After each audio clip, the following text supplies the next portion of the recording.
The message is the restoration. God restores a demon-possessed man. It's taken from the book of Mark, chapter 1. It's, medyo mahaba ang ating Bible verse. Basahin natin sabay-sabay. At makita natin ang kadakilaan ng Diyos sa lalaki na ito at sa buhay natin. Let's read together. Tayo. Mark 5, verse 1 to 20. So they arrived on the other side of the lake in the region of the Gerasenes. When Jesus climbed out of the boat, a man possessed by an evil spirit came out from the tombs to meet him. This man lived in the burial caves and could no longer be restrained, even with shame.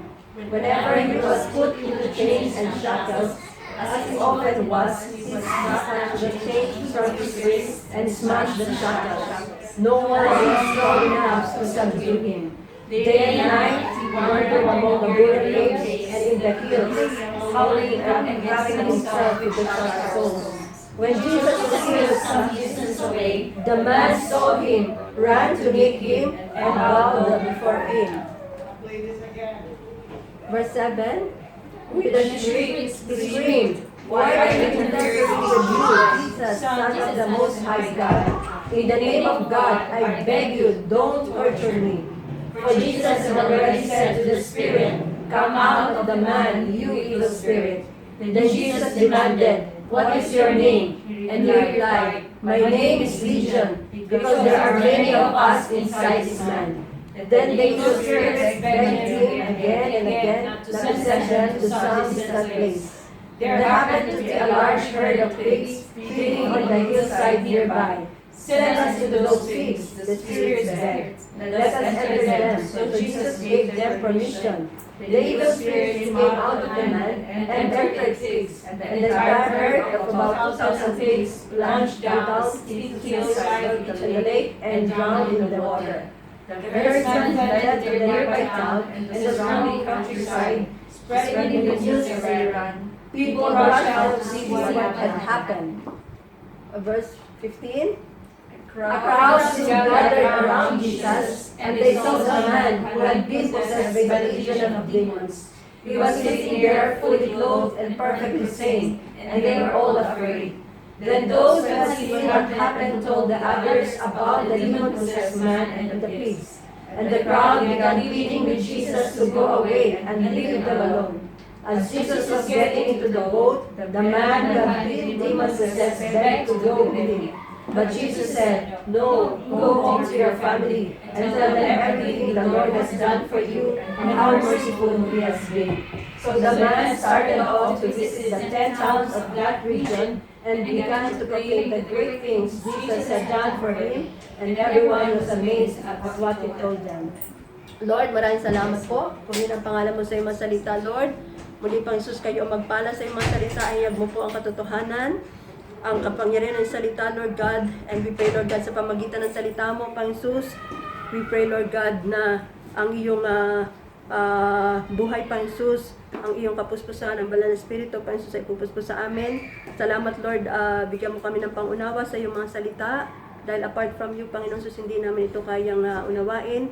At maraming salamat po, itago mo po ako sa iyong presensya, Lord God, upang ang mga salita mo, Pang Jesus, lamang, Panginoon Jesus, ang maihay ko sa oras na ito. Salamat, Lord God. We give you the glory, Lord. In Jesus' mighty name we pray. Amen. Amen.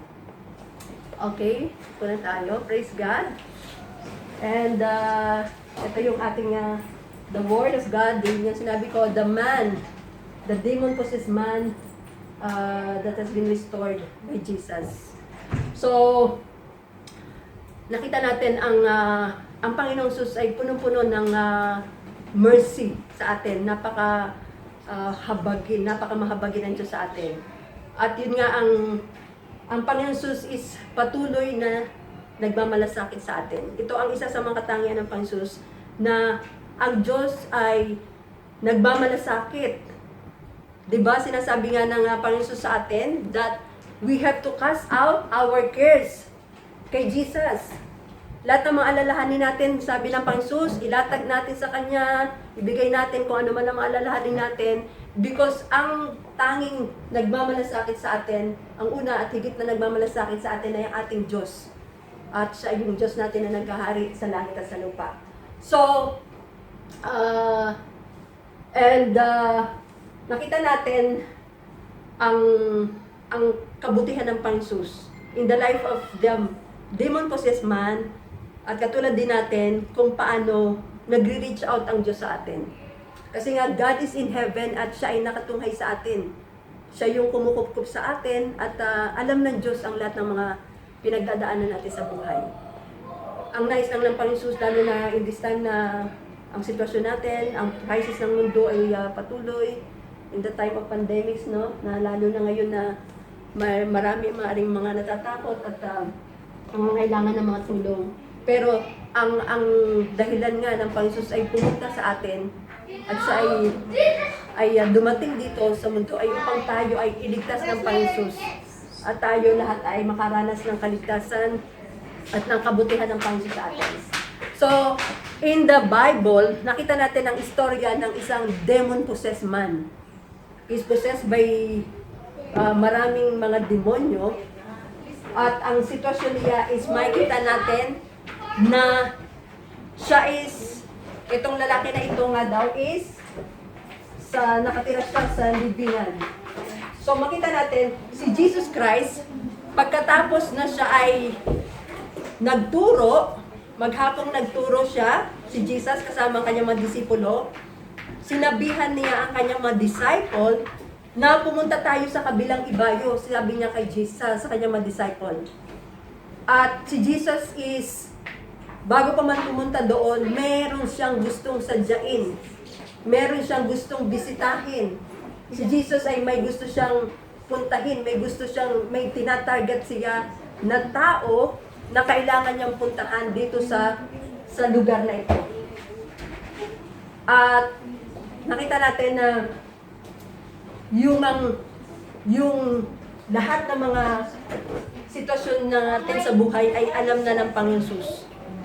At si Jesus here in this meron siyang gustong bistahin. Katulad din natin na, di ba, si Zacchaeus, kung natatandaan niyo yung istorya ni Zacchaeus, sabi niya, calm down. Kailangan kong bisitahin, kailangan kong pumunta sa tahanan mo. So, ganun din ang ginagawa ng Panginoon at ganito din ang ginawa ng Panginoon dito sa demon-possessed man. So, here, yung isang lalaki na siya ay nakatira. Ang sitwasyon nitong lalaki na ito, siya ay nakatira sa libingan. Jesus climbed out. Nung si Jesus ay dumating dito sa lugar na ito, siya ay sinalubong ng isang lalaki at itong lalaki na ito ay inaalihan ng masamang espiritu, na maraming espiritu ang umaalipin sa kanya. At sabi doon, saan nakatira ang lalaking ito? Itong lalaking ito ay nakatira sa sementeryo. At siya ay, sabi doon, walang makapigil sa kanya. Kahit siya ay talian ng tanikala, ang kanyang mga paa, ang kanyang mga kamay, ay nilalagot lamang niya ang mga tanikalang iyon. Dahil kapag, yun nga, ang mga espiritu, alam natin kung gaano kalalakas yan. At kahit daw anong gawin sa kanya, kahit anong pigil, ay nalalagot nila. Kahit tanikala pa ang gamitin sa kanya. At ano pa ang sitwasyon ng lalaki na ito? He was in chains, in shackles, at ito nga daw, siya ay sinasaktan niya ang kanyang sarili. Sumisigaw siya sa sementeryo at even sa kabundukan, at itong lalaki na ito ay walang ginagawa kundi saktan ang kanyang sarili sa pamagitan ng bato. So ganun kasi siya ay kontrolado. Merong mga bad spirit na nakatira sa kanya, at ito nga ang sitwasyon niya na he is in the cemetery. And wala siyang life in himself. Siya ay nabubuhay lamang, is existing, pero alam natin, yung kanyang buhay ay malayo sa Diyos. Ganon din, maiko-connect natin ang buhay natin kapag tayo ay malayo sa Panginoon, kapag tayo ay, ang cemetery, di ba, is, kung titingnan natin, ito is a dead place. At kapag tayo in the spiritual situation natin, kapag tayo ay malayo sa Diyos, may mga bagay or mga situation sa atin na para tayo din na i-compare natin na tayo ay nasa cemetery or the dead place. For example, kung ikaw ay ang isang tao ay talagang suga pa sa alak or talagang lulong na sa bisyo at lalo na yung nakikita natin na magdamaga na, wala nang tigil sa mga tawag dito, sa mga bingo, sa mga casino, tapos nasa mga computer games na wala nang uwian, maghapon doon. May kukumpara natin na ito yung mga dead place sa mga buhay natin, spiritually. Para ang buhay ng tao ay isang dead place ka kapag ka nandoon ka. Kumbaga, walang life. Nag-exist ka lamang pero ang ginagawa mo is hindi ka talaga nagiging makabuluhan, ano? And ano pa ang nangyari dito sa lalaki na ito? At siya nga daw ay, nung dumating si Jesus, ang lalaki na ito ay patakbong lumapit kay Jesus. At pag lumapit sa kay Jesus, yung lalaki na ito ay nagsisigaw. At anong sabi niya? Why are you interfering with me? Sabi ng lalaki, bakit ka nang himasok sa akin? Why you are interfering with me? Jesus, the Son of the Most High God. At itong lalaki na ito, who is demon possessed, sabi niya, I beg you, do not torture me. Kasi alam nitong mga espiritu na ito, alam ng mga kampo ni Satanas, na ang kanilang panahon ay maikli na lamang at darating sa kanila ang kaparusahan na naghihintay sa kanila. At ito rin mga demonyo na ito is katulad dito na sinabi niya, kilalang kilala na nila si Jesus. Kilalang kilala nila si Jesus that He is the Son of God. The man appointed by God para mag-redeem sa tao, ano? At ano pa, so, nung dumating ang lalaki at sinabi nga niya, Jesus, I beg you, do not torture me. Kasi natatakot sila na ang time nila ay dumating na para i-torture sila ng Panginoon. And then Jesus asked the spirit, sabi ka, sino ka? And then anong sabi nitong spirito nito? My name is Legion because there are many of us inside of this man. So sabi niya, ang pangalan ko'y batalyon. Batalyon dahil nga daw, marami ang nakatira sa loob nitong lalaki na ito. Batalyon. Pag batalyon is 6,000 ang bilang ng isang batalyon. So ganun karami ang espiritu na nagpokontrola dito sa lalaki na ito. Ganun kadami ang nagpapahirap sa kanya. Ganun karami ang umaatake sa lalaki na ito. And so patuloy siyang nagbeg kay Jesus. Sabi niya, kay Jesus sabi niya, tawag dito pa, dalhin mo na lamang kami wag mo kaming paalisin sa lugar na ito. Kundi nagbeg sila, nasabi dito, dalhin mo na lamang kami, let us enter them. Sabi niya, send us into the pigs. Sabi niya, doon mo na lamang kami itapos sa baboy. And so, ano ang nangyari? Jesus, ito nga, inalaw ni Jesus na itong mga espiritu na ito ay umalis nga sa tao at ang mga espiritu na ito ay pumasok doon sa mga baboy. At nakita natin, yung kawan na ito ng mga baboy is, sabi dito, is 20,000 na mga baboy. And so, nung pumasok itong mga espiritu na ito doon sa 2,000 na mga kawan ng baboy, ang mga baboy ay nagtakbuhan sa gilid ng bangin hanggang sila ay mahulog at manuno doon. So, after that, nung ang lalaki na ito ay nung ang may-ari nitong mga baboy, nakita nila ang nangyari, tumakbo siya, he ran out, and ipinamalita niya kung ano ang naganap. Pinamalita niya, tumakbo yung may-ari ng baboy, may-ari ng kawan ng baboy, ipinamalita niya kung ano ang nangyari sa lalaki at sa mga alaga niyang baboy. And after that, nagdatingan ng maraming tao. At nung nakita nila ang nangyari, nung nakita nila si Jesus, nakita din nila ang lalaki, na ang lalaki na yan ay perfectly, sabi doon, there, he was sitting there fully clothed and perfectly sane. And they were all afraid. So nakita na nila ang lalaki na lumaya na. Ang lalaki ay nasa maayos na pag-iisip at nasa maayos na ang kanyang kasuotan. At pagkatapos, ang mga tao, sabi doon, ang mga tao ay natakot. Sila pa yung natakot, natakot ang mga tao. At pagkatapos, nung nakita nila na ang mga tao natakot, nakita nila ang mga nangyari, ano namang nangyari dito? Then sabi nila, then those who have seen what happened told the others about the demon-possessed man and the pigs, and the crowd began pleading with Jesus. Nung nakita nila ang nangyari, yung mga tao naman ay nag-plead kay Jesus. Sabi niya kay Jesus, go away and leave them alone. So nakita nyo, ang mga tao kasi is abala sa mga trabaho nila at wala silang panahon kay Jesus. And they plead na si Jesus ay umalis sa lugar nila. At pagkatapos, ano nangyari? And pagkatapos noon, Jesus was getting into the boat. Si Jesus ay umalis na. At nang siya pasakay na sa bangka, yung lalaki who was previously demon-possessed, sabi niya kay Jesus, Jesus, isama mo ako kung saan ka pupunta. At ano sabi nito ni Jesus? No, sabi ni Jesus, hindi, but what you have to do is, kailangan mong pumunta sa tahanan mo, sa iyong pamilya, at sabihin mo kung ano ang ginawa sa iyo ng Diyos. Kung paano ka kinahabagan ng Diyos. At kung ano ang ginawa sa iyo ng Diyos. And so, sabi dito, the man started to visit the 10 towns ng Decapolis. Nung siya ay lumaya na, then itong lalaki na ito ay nagkayag ng kamanghamanghang ginawa ng Diyos sa kanya. So, in the story sa Biblia na ito, itong lalaki na ito, nakita natin talaga ang kahabagan ng Diyos dito. Amen? Di ba?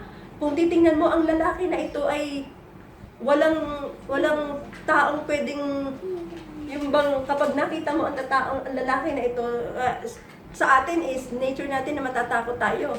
'Di ba? Kasi sa Pilipinas, sa Batangas, merong isa ring lalaki na nawala na rin sa sa kanyang sarili, napakadumi. Tapos lumalapit siya, nanghihingi lang siya ng pera, pero wala talagang ligo. Pero tayo, kapag dumating sa atin ang minsan ng mga tao na ganyan, di ba tayo pa yung natatakot talaga tayo? Kasi hindi natin alam kung anong gagawin natin sa kanila. Hindi natin alam. Tayo ay may takot na maaring tayo naman ay gawa ng masama. Pero si Jesus, nakita natin ang habag ng Panginoong Hesus sa tao na ito. Nakita natin ang kanyang pagmamalasakit. Because walang pwedeng gawin ang tao na ito para siya ay makalaya. Hindi niya alam kung paano siya lalaya dito.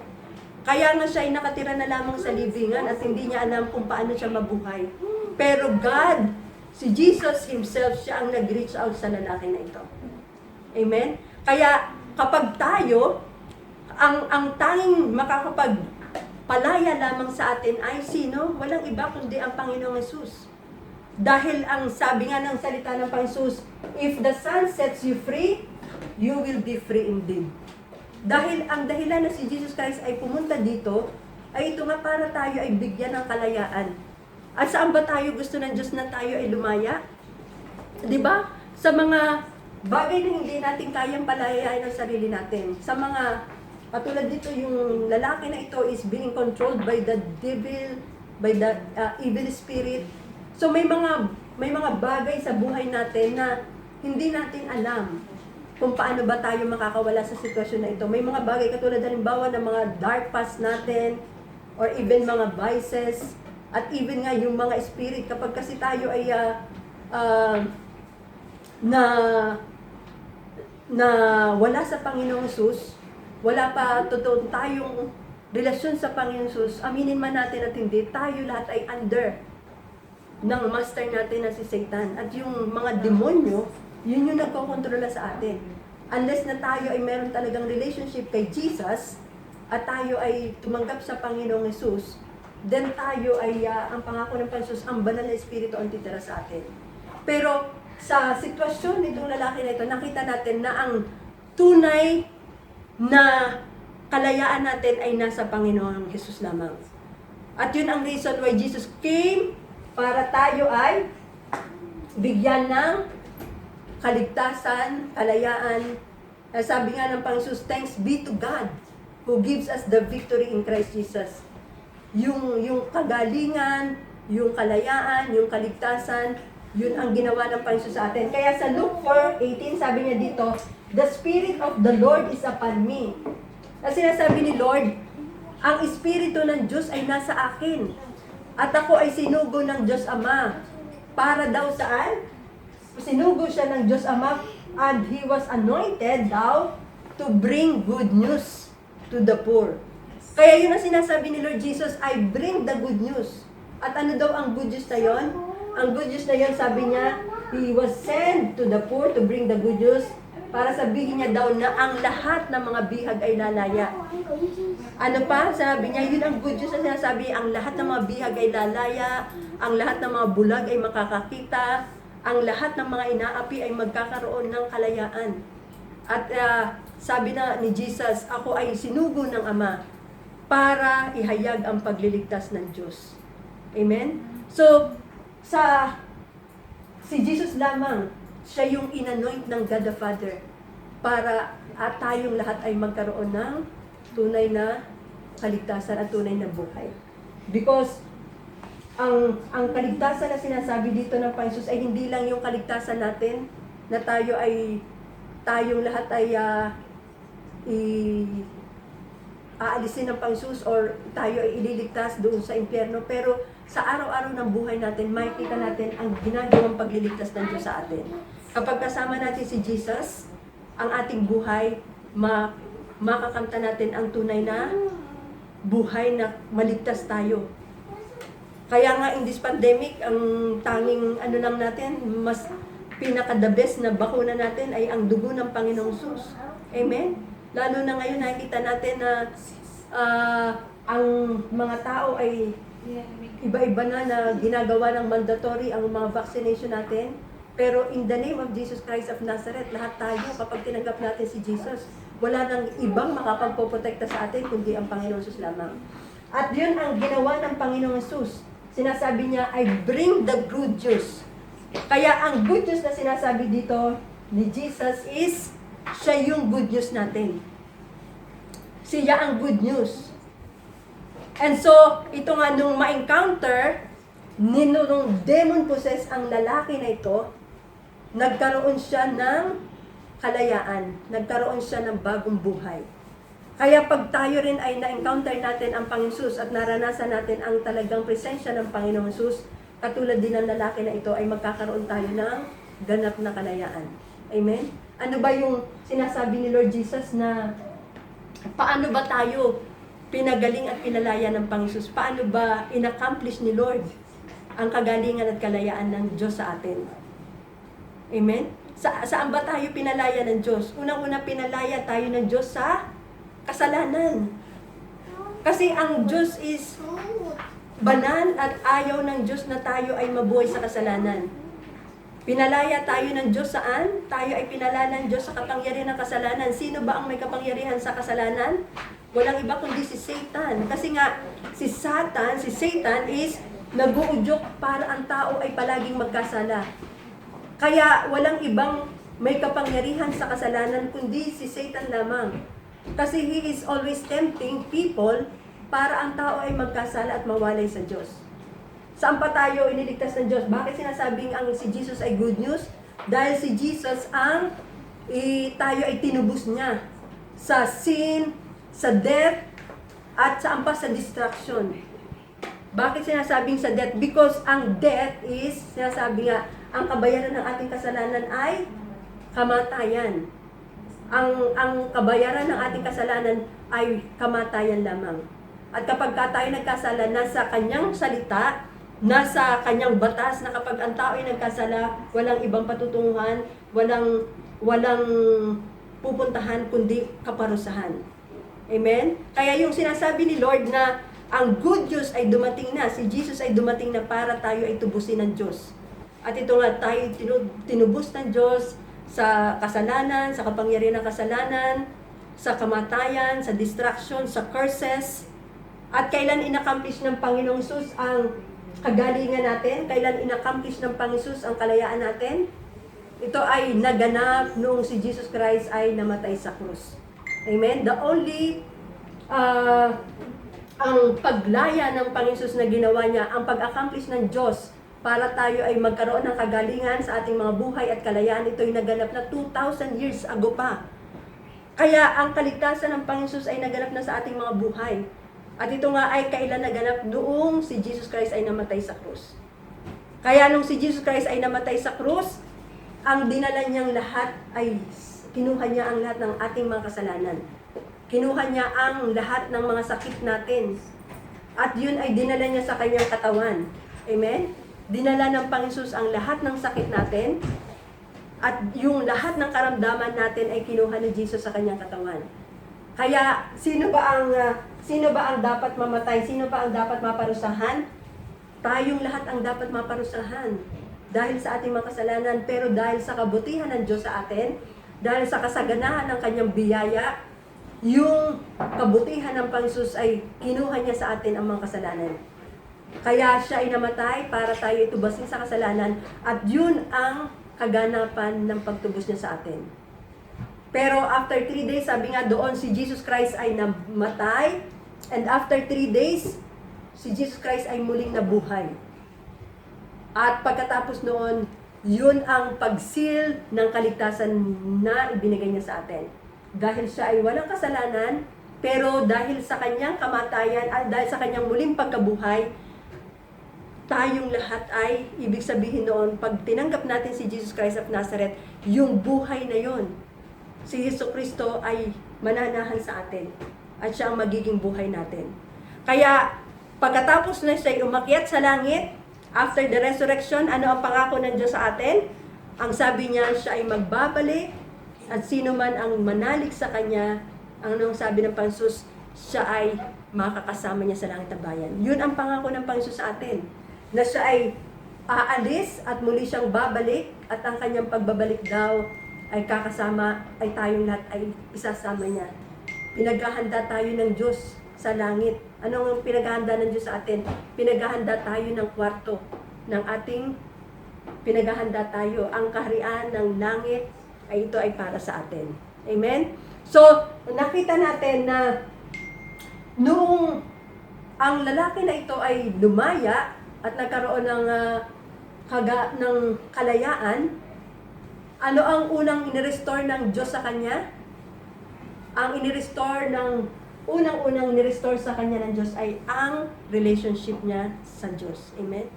Kaya kapag tayong lahat ay na-encounter natin ang Panginoong Hesus, tayong lahat ay nanalig sa Panginoong Hesus at nakilala natin siya ng lubos, ang unang ginagawa ng Panginoon Hesus sa atin ay nire-restore niya ang ating relationship sa Diyos. Amen? At yan, dyan galit na galit si Satan. Si Satan ay walang nais gawin at wasakin kundi yung ating relasyon sa Diyos. Kaya nga itong lalaki na ito ay ginawa niyang siraulo. Kaya nga itong lalaki na ito ay nawala sa pag-iisip dahil ito'y gawa ng kaaway. At walang ginawa itong si Satan, kundi itong lalaki na ito ay mawalay sa kanyang pamilya. Dinala siya sa libingan. Nawalay siya sa pamilya niya kasi nga si Satan at ang mga demonyo ay walang nais kundi ang ating relasyon sa Panginoon Jesus ay mawasak niya. And so, noong ano pa ang tinarget ng kaaway sa kanya? Ang winasak niya at ang tinarget nitong mga demonyo na ito dito sa lalaki na ito ay yung kanyang eternal life at ang kanyang purpose at ang kanyang destiny sa buhay.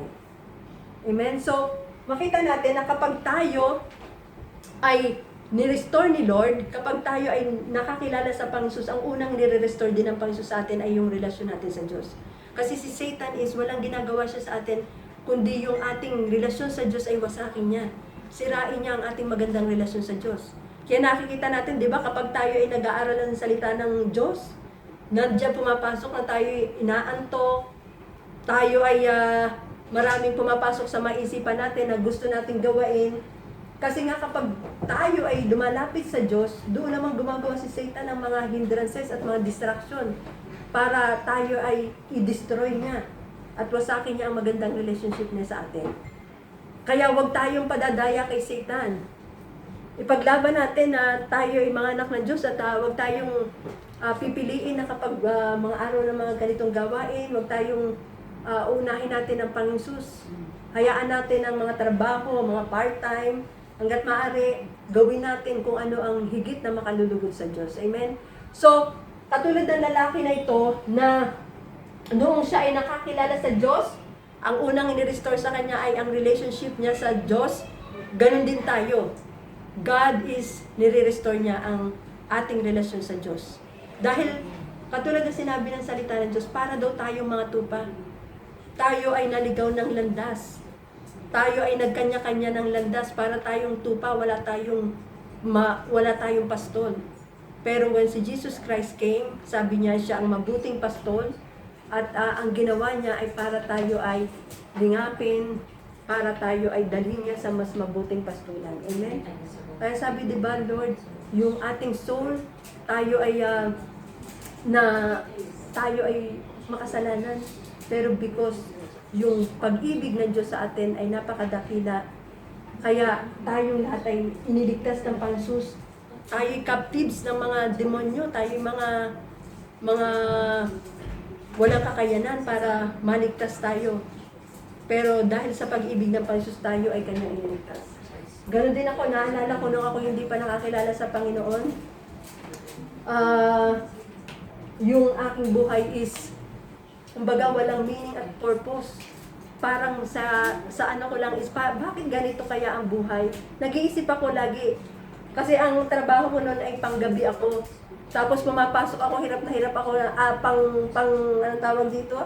Pang 6 to 2. So gigising ako ng 4 o'clock. Parang hirap na hirap akong gumising, tapos kasarapan ng tulog. At iniisip ko, sabi ko, bakit kaya ganito na lamang ang buhay? Paikot-ikot, kakain, tutulog, tapos magtatrabaho, uuwi ulit, matigas ang ulo, pero parang hindi halata. Pero ang buhay ko is talagang grabe din ang pinagdaanan ko. Kasi nga, kapag wala pa tayo kay Jesus, ang master natin ay si Satan. At ito ang ginagawa sa atin ng kaaway para tayo i-control at harangan ng kaaway ang ating buhay, ang ating relasyon sa Panginoon. Pero once na tayo ay dumating sa Panginoon, yung tawag ng Panginoon ay dumating sa atin, hindi tayo makakatakbo. Pwede tayong tumakbo, we can run to God, pero hindi tayo makakatakas sa Kanya. Amen? Ang buhay natin, kailangan makarating tayo kay Jesus, dahil sa pamagitan lamang ng Panginoon magkakaroon ng tunay na kahulugan ang buhay natin. Apart from Jesus, ang buhay natin ay walang meaning. Pero kapag tayo ay nakarating kay Jesus, tayo ay makakaranas ng tunay na buhay. Dahil si Jesus lamang ang tunay na buhay. Amen? So, nakita natin itong lalaki na ito, na nung siya ay na-encounter niya si Jesus, ano ang nangyari sa kanya? Na-realize niya ngayon ang kanyang purpose at ang kanyang assignment sa Lord. Kaya, noong dumating si Jesus sa kanya, nung siya ay gumaling, nung siya ay pinalaya na ng Diyos, ano ang sabi niya kay Jesus? Sabi niya, Jesus, I want to go with you. Sabi niya, ganyan, isama mo ako. Sabi niya, pero anong sabi ng lalaki dito? Na siya ay matino na ang kanyang pag-iisip. Sabi niya, no, go to your family and tell them everything that the Lord has done for you. So, nung ang lalaki na ito, ating mga buhay, hindi man tayo maghayag ng salita ng Diyos, ang ating buhay ay isang malaking testimony sa mga taong nakakilala sa atin. Kasi ang tunay na pagbabago ay hindi lang makikita sa atin kapag tayo ay nagsalita. Ang tunay na pagbabago sa atin ay makikita ng ibang tao sa buhay natin. Amen? Diba? Kasi makikita ng tao na bakit kaya nagbago na itong tao na ito. Bakit kaya na dati na siya ay parang nangangasino, lagi siyang nasa sugalan, lagi siyang abalang-abala sa mga mundo. Pero kapag tayo binago ng Panginoon, babaguhin ng Diyos ang lahat sa atin. Babaguhin ng Diyos ang ating mga pangugali, babaguhin ng Diyos ang ating mga isip, bibigyan niya tayo ng pangunawa at liwanag para maunawaan natin lalo ang plano ng Diyos sa atin. Babaguhin din ng Diyos ang ating pananamit. Kung dati tayo ay mahilig tayo ng mga damit na makalaglag ang mga amen, di ba? Babaguhin ng Diyos lahat. Babaguhin ng Diyos kasi nga tayo identify na kay Jesus. Dapat ganon ang talagang transformation na gagawin sa atin ni Lord. Kasi kapag tayo na kay Jesus na, babaguhin niya tayo eh. Hindi tayo pwedeng na kay Jesus pero taliwas naman ang buhay natin. Kaya nga si Lord, nagpapadala siya ng mga tao sa atin. Sabi natin, bago na akong nilalang. Pero sasabihin naman, kasi itong tao na ito eh, lagi na lamang nangiinis sa akin. Pero ang Diyos kasi, nagbibigay siya ng mga panghasa sa atin. Kasi nga tayong lahat ay bagong nilalang na kailangan ang application ng mga salita ng Diyos ay gagawin natin, ginagawa ng Diyos. At ginagawa natin sa mga tao. Kaya may mga tao na ginagamit ng Diyos para tayo ay matrigger na magalit, mawala ang mga patience natin. May ginagamit si Lord para tayo ay talagang immune. Kasi nga sasabihin, bagong nilalang ka na, pero may mga taon talaga na ginagamit si Lord para mahasa ang mga ugali natin. Kasi ang application ng salita ng Diyos ay nasa mga tao. Kaya kapag tayo ay natitrigger magalit, katulad ko, ako ay naalala ko na talagang nawawala ang pasensya ko, nagagalit talaga ako. At ang ginawa ko talaga, kapag tayo ay may times na talagang nagagalit, nawawala na ng pasensya, na nahihirapan na sa situation natin, napakahalaga yung bulay-bulayin natin ang kanyang salita. Kasi 'di ba, ang sabi sa Bible, ang fruit daw ng Holy Spirit is love, joy, peace, patience. 6 na na fruits. Pero ang pinakamatindi kasi dito is love and yung self-control. Na kapag parang ang libro, 'di ba, meron siyang book cover. Meron siyang book cover na itong matigas na cover nito. Ang pinaka kasi matindi doon sa 9 fruits of the Holy Spirit is yung love at saka self-control. Na ito ay nasa simula at nasa first at sa last na fruit. Na kapag mo yung love at saka yung self-control, madali na lang yung mapapasok na lang doon yung love, joy, peace, patience, kindness, goodness, gentleness, and self-control. Pero yung pinakamahirap dyan is yung love and self-control. Kumbaga siya yung binder. Na kapag nagawa natin yung love at saka self-control, kumbaga nandun na, nakapasok na yung madali na lang yung love, joy, and peace. Yung mahirap kasi dito ay love, joy, and love at saka self-control. At minsan, ito nga, nagagalit ako, natitrigger talaga akong magalit, nawawala ang patience ko. Ang pinaka-importante talaga yung ma-meditate natin ang salita ng Diyos.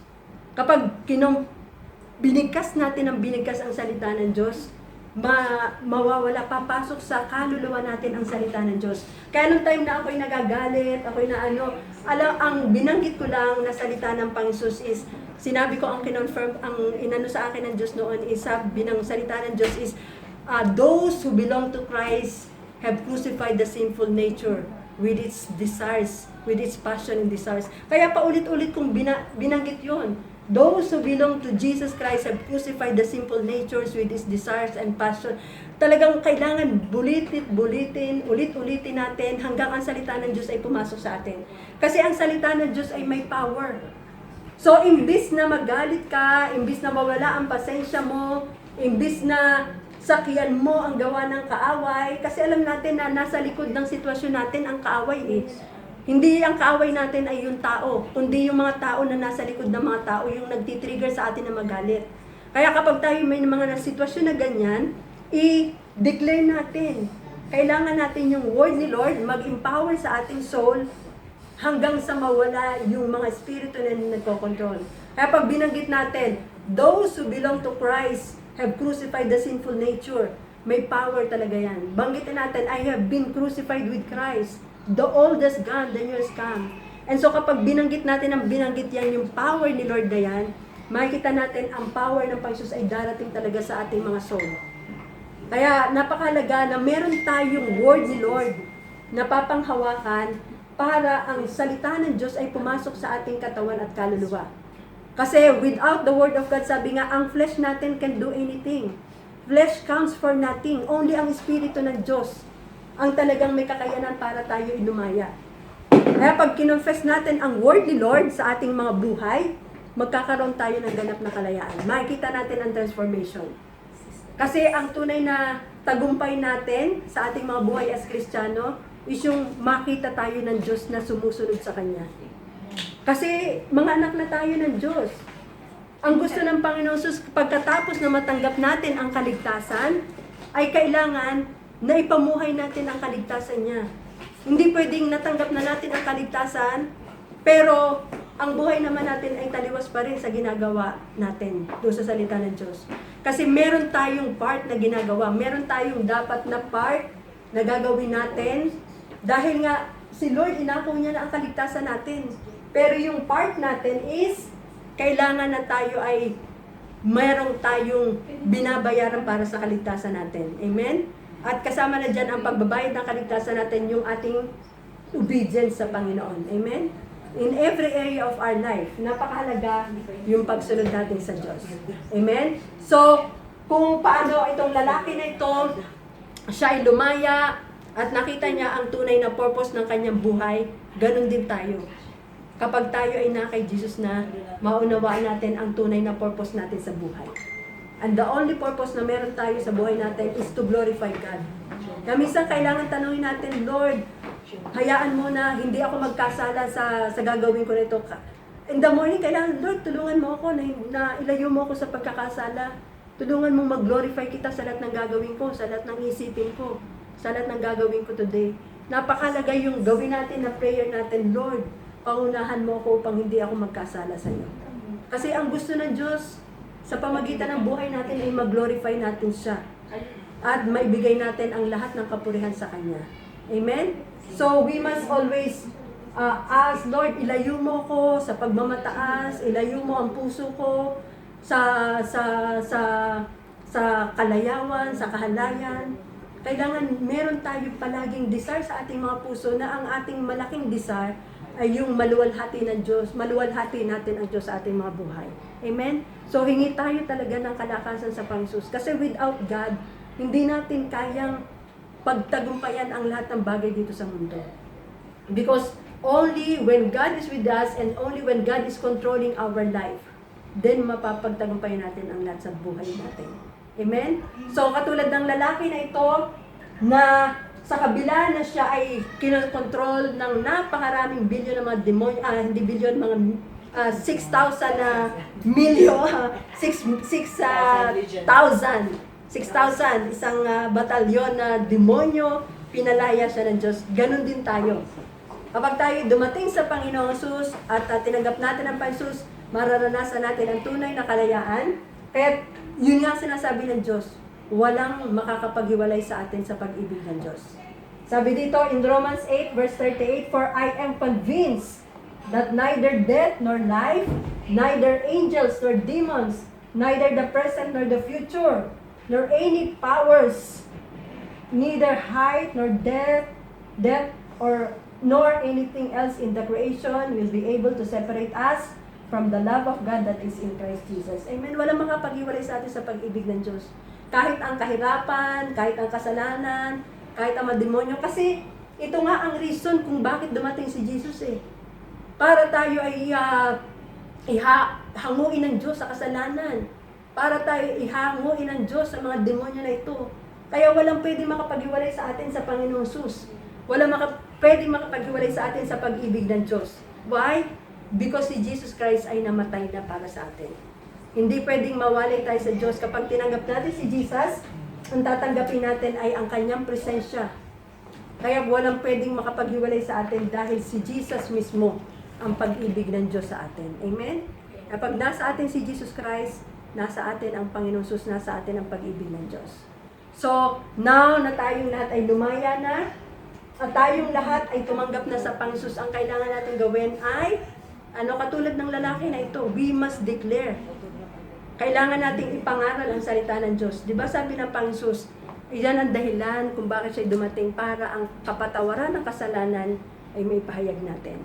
So napakahalaga yung ating ginagawa na palagi tayong magkaroon ng chance o gamitin natin ang mga pagkakataon natin para tayo ay makapagbahagi ng salita ng Panginoon. Lalo na sa ating pamilya. Di ba anong sabi ng Panginoon Jesus? No, go to your family. Pumunta ka sa iyong pamilya, sa iyong kamag-anak. Unang-una sa ating pamilya at kamag-anak, dalhin daw natin ang ating kaligtasan. Pagkatapos noon, sino yan? Ating Jerusalem, ating Judea at ating Samaria. Amen? So, ang Diyos ay tunay na nagmamalasakit sa atin. Ang mercy ng Diyos ay naranasan natin, kaya't yun din ang ibahagi natin. Kung paano tayo nakaranas ng kagalingan, ng habag ng Panginoon, yun ang nais ng Diyos na ipangaral natin at ipahayag natin sa iba. Amen?